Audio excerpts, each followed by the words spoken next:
Good morning, everybody. Hope everybody's doing all right. Just woke up.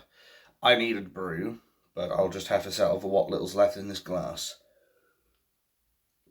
Now, I want to talk about Nigel Farage again, because anybody who was part of the live stream yesterday will know I talked about the Channel 4 hit piece that they tried to do, where a Channel 4 actor was paid and basically told to infiltrate the Reform Party, say a lot of racist, well, it's not even racist to be fair if it's against Islam, because religion is not a race, as we all know. Or are we now just conveniently associating Islam and criticising Islam with racism just because the people up in the government want Sharia law for this country? I'll let you guys decide. But he was told to get in the pie, say a lot of racist shit, so that then they could pump out the hit piece, Nigel Farage's Reform Party filled with far-right racists. When all this was, what's his face? Was it Andrew Parker or Andrew Jones Parker or something like that? I can't remember his name off the top of my head because I've only just woken up. My brain is still, the startup that Windows does. That's what my mind's going through right now. I'm still trying to load up all the memory and all that stuff and get rid of all the porn in there. Anyway, I'm trying to boot up more than anything, but there is another hit piece that was put out this morning, I believe, by the BBC. Because, as we all know with the BBC, they are about as impartial as a second-grade lawyer. These people basically put in the most hostile people in their audience, and the people, you could just look at them. You could just look at these people and look at the way they look at Nigel Farage, and you could see they had that seething hatred for Nigel Farage, and that they were never going to accept what he was going to say, no matter if he promised them the world. But that's, of course, what the mainstream media do, especially shills like the BBC. They are biased activists, and they will do everything they can to get the most hostile party, most hostile audience members to attack Nigel Farage. It wasn't question time, it was insult time. That's what it was. It wasn't even the audience asking questions. Or if they were supposed to be derogatory or negatively spiced, shall we say, towards Nigel Farage. Including, I'll give you 3 guesses, that moment where they said, Reform is full of racists. No, they're not full of racists. They're full of people who understand the problems with this country. And more importantly, the one racist, if you can even call it that, was somebody who, as I said, was acting.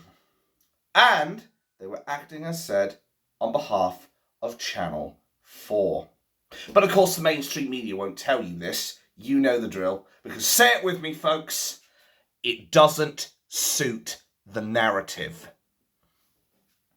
They will not even dare to say that mainstream media tried to stitch up Nigel Farage with sabotage. Forget barrage the Farage, you can't sabotage the Farage. Because he just saw right through that shit. But how sad is it that every mainstream shill media out there is trying their absolute damnedest to slander not Tommy Robinson, no, where did he come from? To slander Nigel Farage. I'm sorry, it's because I want to, because the thing is, I'm going up to Birmingham. I want to speak to Nigel Farage, and so does the friend who's dating me up there. We want to talk to him and say to him, you really need to start having a second look at Tommy Robinson. That's why I'm thinking of it right now, because that's the plan. But back on point, they're doing everything they can to slander Nigel Farage. They're doing everything they can to try and make him look bad, because the establishment is batshit scared of him. They're terrified of him. I would be terrified of him if I was in their shoes and realised that he was coming to take what power I had. But that's the thing. Nigel Farage doesn't need to resort to petty insults, to malicious hit jobs, to hit pieces, to sabotage. He's not like a lot of the shills who operate in the, what is that party? Not the Democrats, or is it the Republic? I can't remember. But American politics is a lot more cutthroat.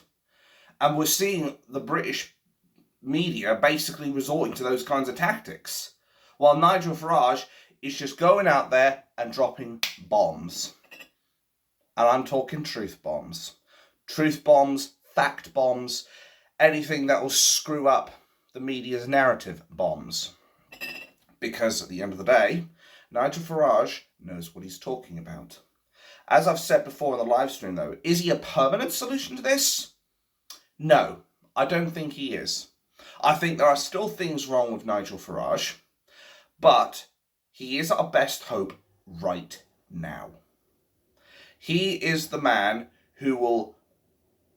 The way I look at it is I imagine us sinking in quicksand right now, and it's up to our torso right here.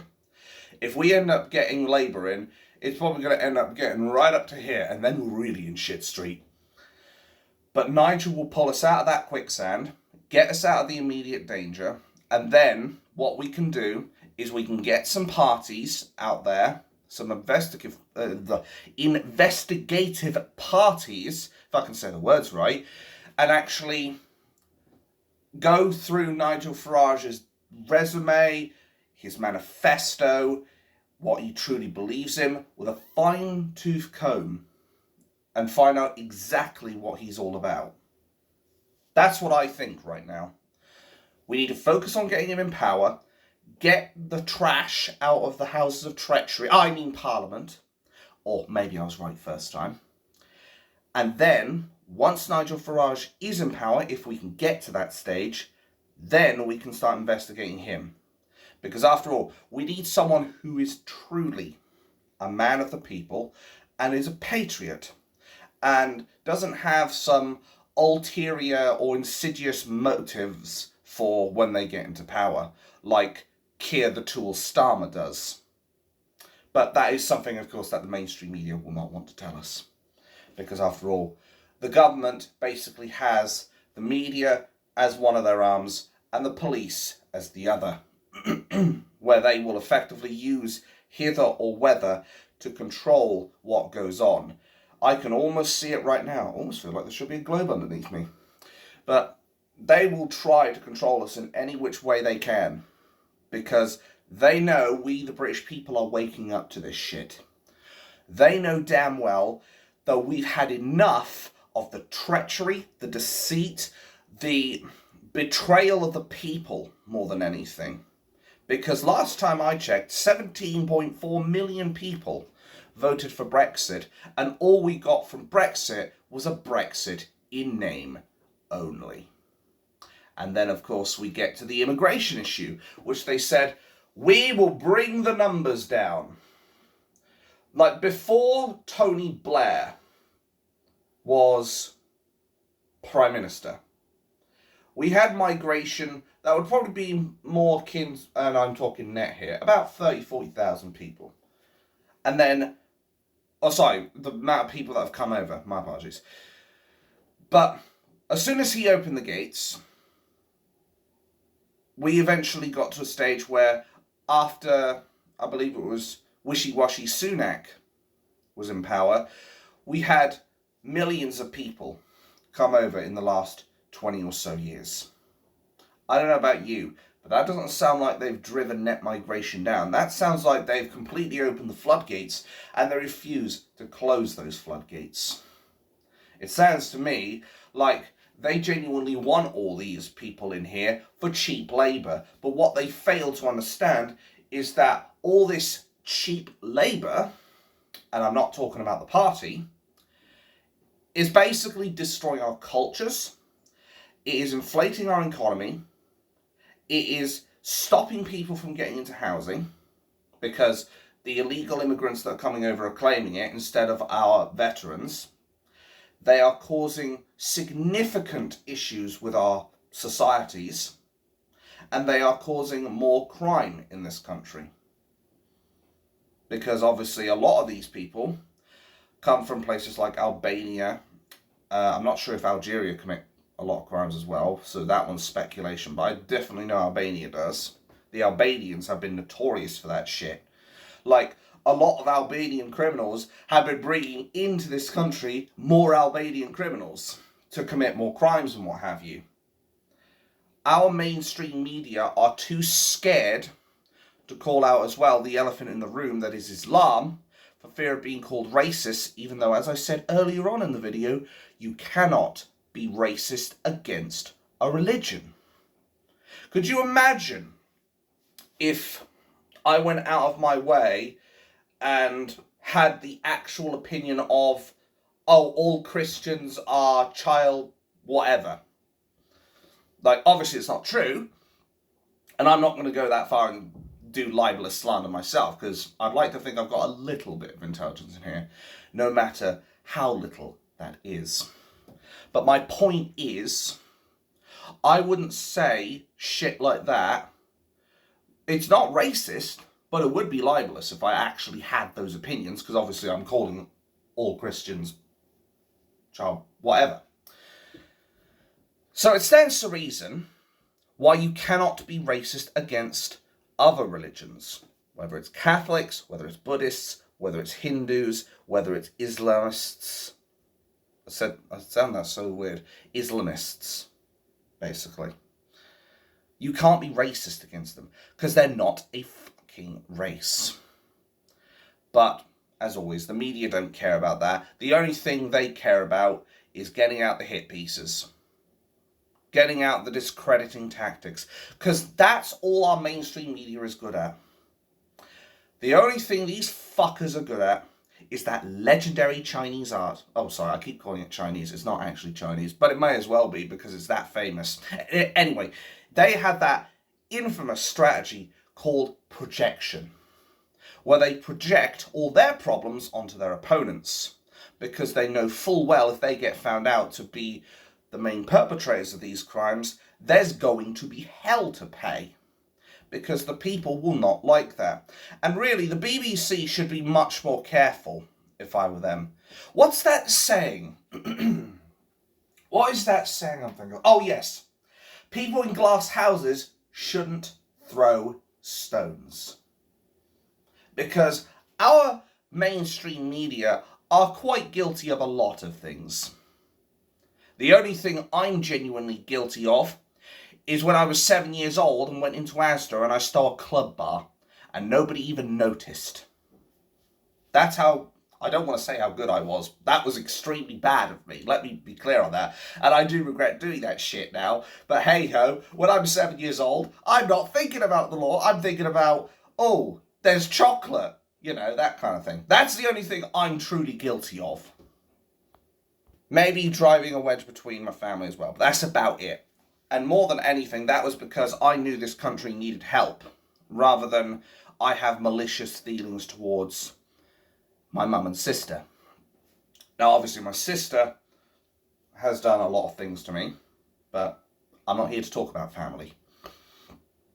My point is, the BBC especially are world renowned for their bias, their deceit, their TV licensing goons who want you to sign up for shit that you don't even need. They're doing it to me right now, actually. Like, in the last live stream, I even had one of those IN, was it 0000 thingies. I can't remember the whole sequence of it off the top of my head. It's in the trash now, anyway, where it rightfully belongs. But they send TV licensing goons after you. They've had so many counts of people in the BBC who have been convicted on things like child grooming. They've been guilty of things like inappropriate activity with a minor. Julia Wandsworth in particular, and her husband. They ended up being found guilty with activity with a 16-year-old. But the mainstream media won't want to tell you about their shady past because all they want to do is project their problems onto someone else. I think at the end of the day, what we need to take from this video is this. Nigel Farage has been able to do what nobody else can. He takes all those insults and he acts like a sponge. I know it's a scourer, but bear with me. He's like a sponge. He takes all that water and he absorbs it, for the most part. But he absorbs it, in this case the insults, and then he throws it back at them. That's something no other politician has the balls to do. That's something no other politician has got the guts to do.